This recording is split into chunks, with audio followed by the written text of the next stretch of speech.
cool hat. That's the only reason. Questions for Maddux Madsen? Well, almost 600 yards of offense today. Just how well do you think the offense was running? Yeah, I mean, I thought we did a really good job of just playing as a whole unit in general, being able to run the ball and throw the ball at a high level, and it showed. I mean, I think up front it starts with those guys, and they were awesome. They're extremely awesome. And then when you give Ashton space to make plays, he's obviously going to do it. So it was cool to see get other guys in the mix for sure. For you, I think that the word Spencer Dirt, they said last week maybe you were a little inconsistent.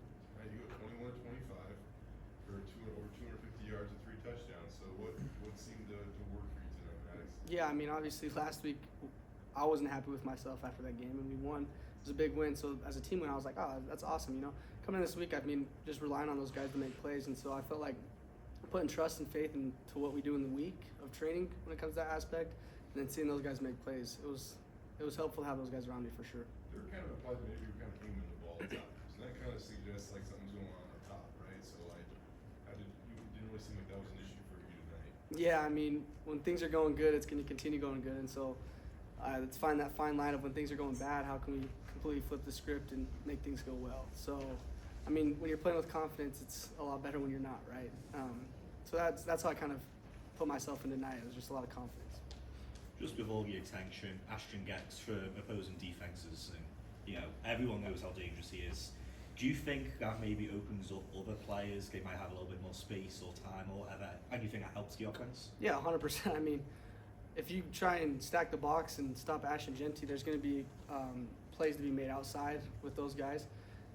Obviously, going into every week, I'm sure every team's game plan is how can we stop number 2, because he's the most elusive running back in the country, and he does things that normal people don't. So, yeah, I think 100% it opens up a whole new aspect of offense when people are just trying to key on Ashton. What's it like when you step out there and you hand it off from the first play, and how's it from 64 in front of a sold out crowd again? I mean, he just never seems to disappoint from the jump. Yeah, not at all. I mean, Ash is just one of those guys that's completely humble about his going, and so when that happens, it's just like, it's awesome to watch myself just, hey, yeah, go run down the field and score a touchdown on the first play of the game. I thought it was awesome, and I think everyone else thought it was awesome. It's kind of sending them like a note to the fans, like, hey, we want to show you guys what you're here for. All 37,000 of you that are here supporting us, we're going to show you guys what you're here for. After getting knocked out on the second drive, going and having to get evaluated, to come back and go 4 for 4 on that next drive and have it throw a touchdown pass, how much did that fire you up for the rest of the game? Yeah, I mean, I didn't get the whole thing, like why they were taking me off. I guess it was like a medical timeout, so I had to miss a play.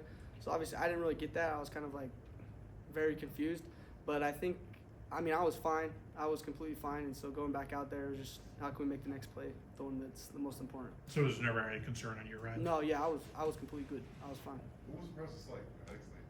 You're going to 10. Like, what'd you have to do to improve your play? I guess that was kind of it. I still am kind of lost, but I did just have to go into kind of ask me some questions, and I was fine. But it was just very simple, different thing I've never experienced before. So the joys of being a quarterback, I'm assuming, is targeting the right guys a certain amount.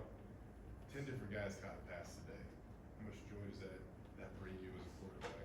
Yeah, I mean, I can say I probably have faith in all of those guys that are going to make plays for me, and it shows.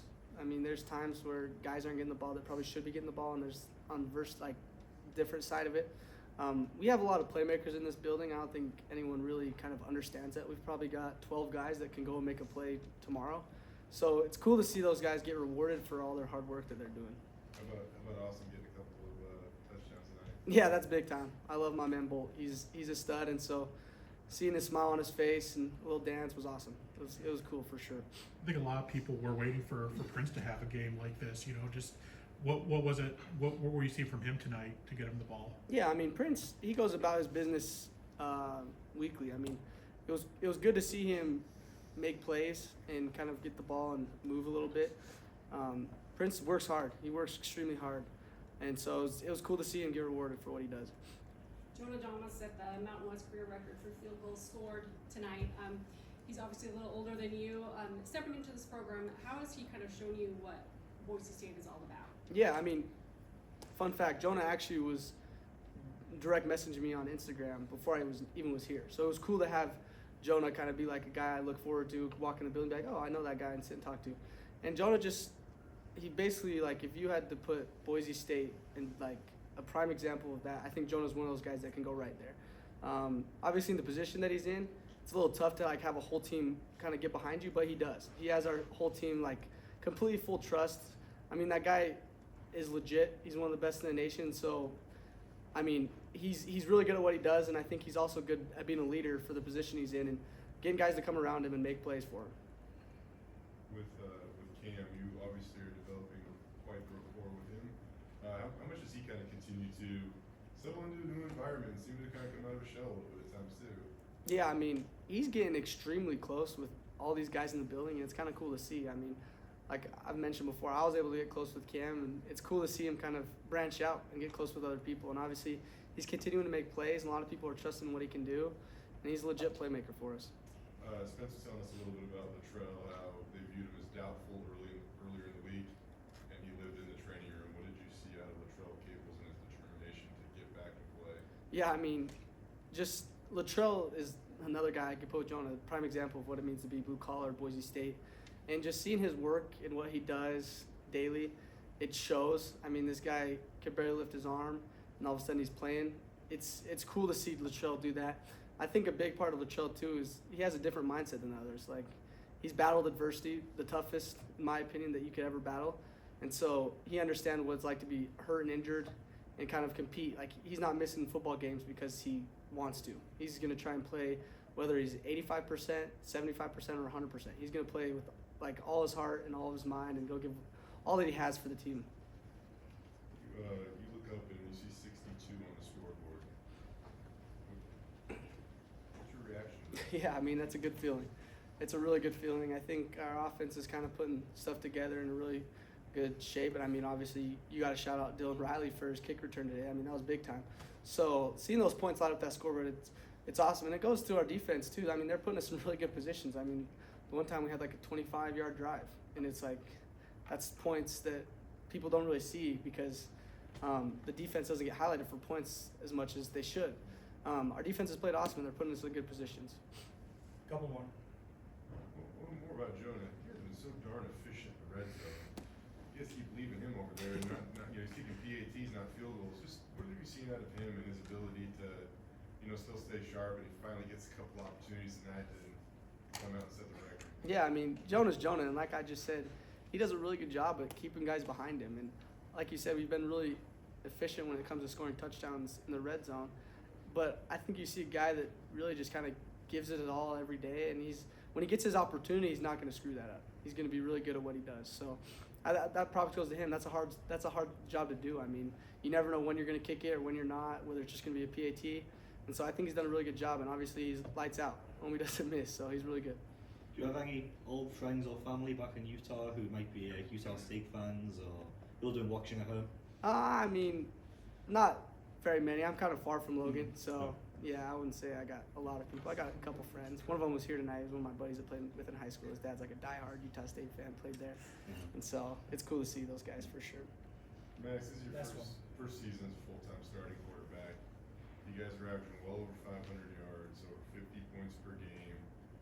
For you, what is like maybe the most challenging part of this, and then what's the most joyous part of this for you? What have you enjoyed about this as you hit kind of the midway point of the season where it almost feels like the grind really starts to have a little more gravity? Yeah, I'll say the most challenging part about us right now is obviously we've been extremely efficient, and so how can we not let ourselves get complacent with what we're doing? How can we continuously get better week after week? And I think we have. So it's like props to us we get better and better, and so like that's a big challenge to me is how can we keep those guys, myself included, like how can I continuously get better and then see what our offense really is at the end of the season. And then when it comes to the joyous part, I mean, you see so many guys out there that are like smiling, having fun, like that's the joy of playing football. And so when you get those guys that are like we can sit there and laugh and have fun and smile, like that's big time. That's big time to me. I think that's why people play the game. Thanks, everyone. Sweet, thank you guys.